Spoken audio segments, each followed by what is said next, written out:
Well,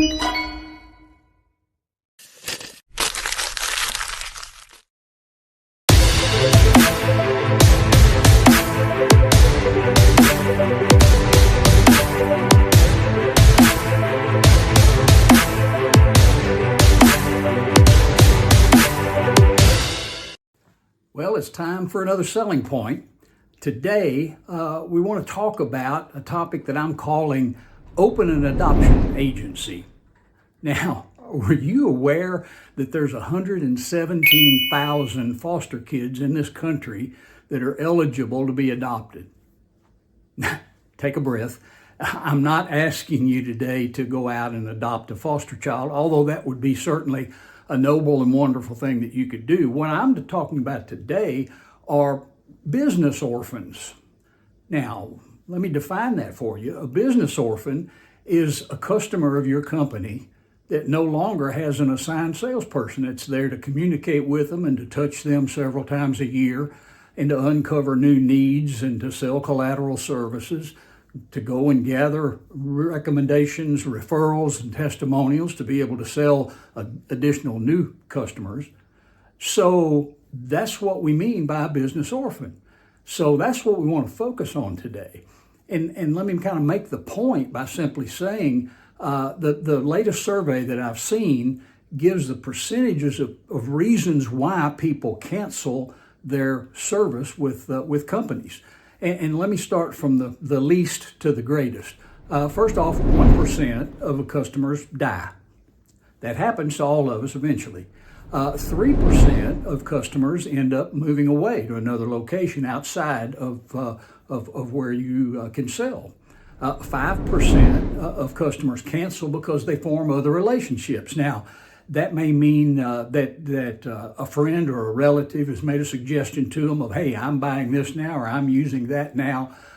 You ought to give it a try, that type of thing. 9% of the people leave for competitive reasons.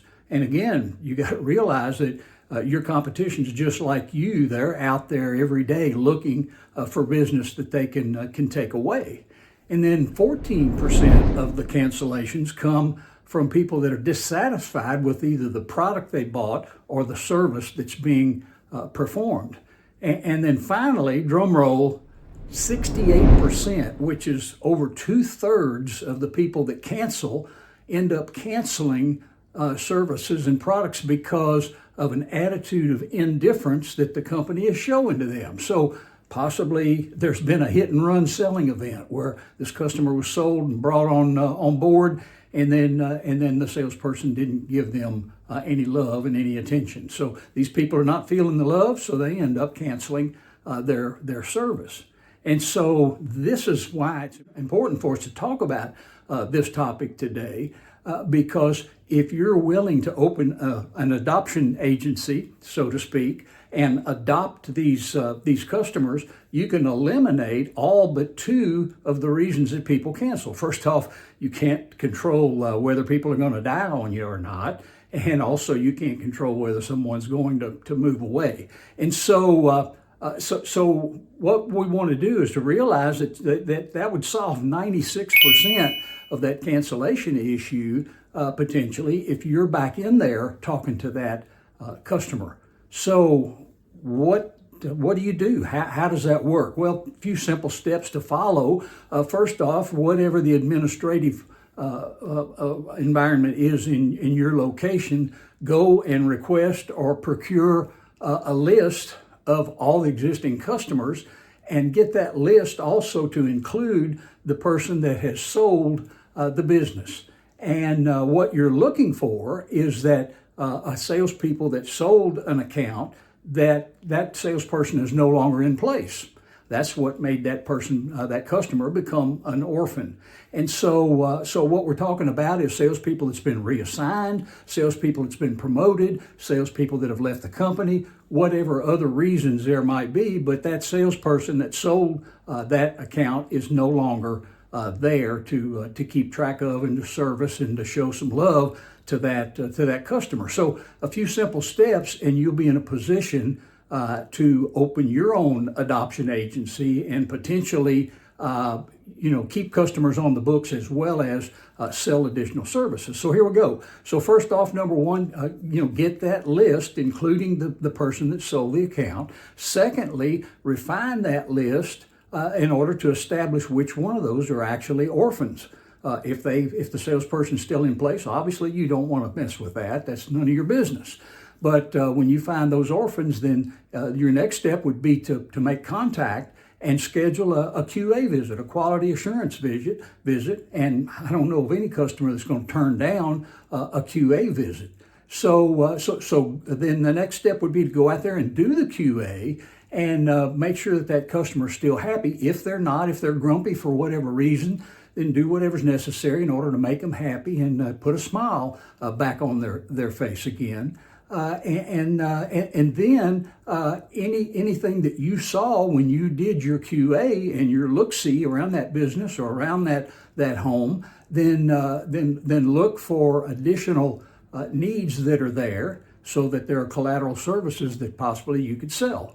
Now, if that customer is still not totally convinced that you're not a hit and run yourself, then it's going to take some continuing love in order to make them feel better. And so my suggestion would be that you would do that on a quarterly basis. Just put them on a little route of your own where you would go by and touch them physically, or that you would text them, that you would email them, that you would mail them something of interest by email or snail mail, whatever method of communication. But what's going to happen is it's going to put those folks in a position to where they're feeling much better about the company, and they may very well open up and buy those collateral services that you could sell to them. And more importantly, that you could get some good recommendations, some good referrals, that you're the kind of person that anybody would want on their short list of vendors that they need to call when they have an issue or a problem or a need. And so that touch should recur 3 or 4 times a year, and you'll begin to see some fruit that will come from that. Now, if you hadn't got a copy yet, you ought to grab a copy of my book, Sell's Not a 4-Letter Word. And what I want to focus you on today is the final chapter of that book. Chapter 8 is called Expanding.